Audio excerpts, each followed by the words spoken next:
बिस्मिल्लाहिर्रहमानिर्रहीम अस्सलाम वालेकुम। वेलकम बैक आपके अपने YouTube channel mama food secrets में।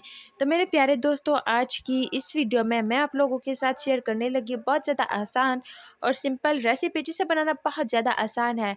तो आज मैं शेयर करूंगी आप लोगों के साथ चिकन और कद्दू की रेसिपी। से बनाना बहुत ज़्यादा आसान है।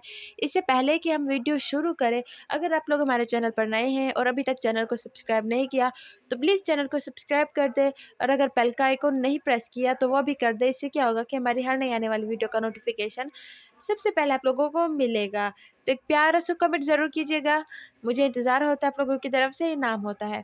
तो प्यारे दोस्तों, आइए हम अब इसे बनाना शुरू करते हैं। सबसे पहले मैंने एक कढ़ाई ली है। कढ़ाई के अंदर मेरे पास 4 बड़े टेबल स्पून के करीब घी था, और अब मैंने इसके अंदर प्याज ऐड कर दी है। प्याज मेरे पास 2 अदद दरमियानी साइज़ की थी, जिसे मैंने चॉप कर लिया था। यहाँ पर प्याज अच्छे तरीके से गोल्डन ब्राउन हो चुकी है। मैंने थोड़ा सा इसे मिक्स कर लेना है, और फिर इसके अंदर लहसुन, अदरक, हरी मिर्च का पेस्ट ऐड कर देना है। उसके अंदर थोड़ा सा पानी मैंने ऐड किया था। तो मेरे पास 3 अदद हरी मिर्चें थी, और 6 से 7 जो है लहसुन के थे, और तकरीबन मेरे पास 4 इंच का टुकड़ा अदरक का था। अब उसके बाद मैंने 2 दरमियानी साइज़ के टमाटर, जिन्हें मैंने चॉप कर लिया था, इसके अंदर ऐड कर चुकी हूँ। अब अच्छे तरीके से इसे मिक्स करना है और अच्छे तरीके से इसका मसाला गला लेना है। अब उसके बाद क्या करना है कि मेरे पास लाल मिर्च पाउडर है 1 टीस्पून के करीब, हल्दी 1 टीस्पून के करीब, नमक है 1 टीस्पून के करीब। अब इन सारी चीज़ों को अच्छे तरीके से हमने मिक्स कर लेना है। मेन चीज़ इसकी मिक्सिंग होती है।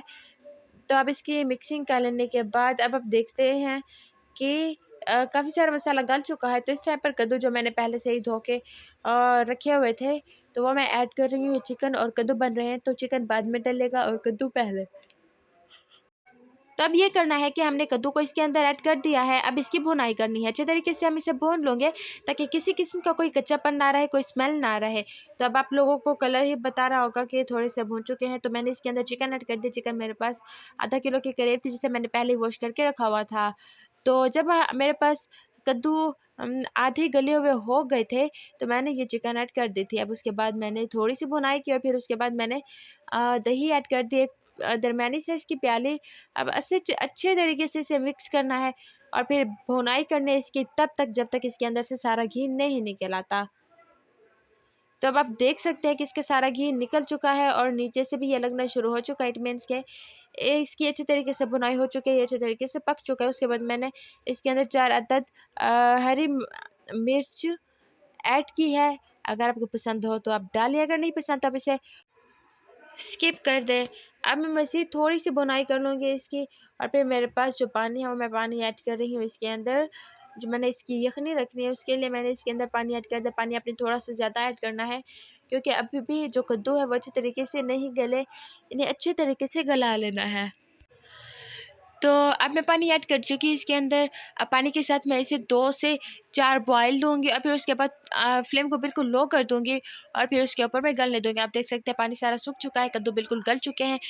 तो ये जो सालन है वो अच्छे तरीके से बन के रेडी हो चुका है, पक चुका है। तो प्यारे दोस्तों, आज की वीडियो कैसी लगी? वीडियो पसंद आई हो तो फैमिली फ्रेंड्स के साथ ज़रूर शेयर कीजिएगा, और अगर चैनल पर नए हैं तो चैनल को सब्सक्राइब करना बिल्कुल मत भूलें। एक प्यारा सा कमेंट ज़रूर कीजिएगा, और शेयर भी ज़रूर कीजिएगा फ्रेंड्स।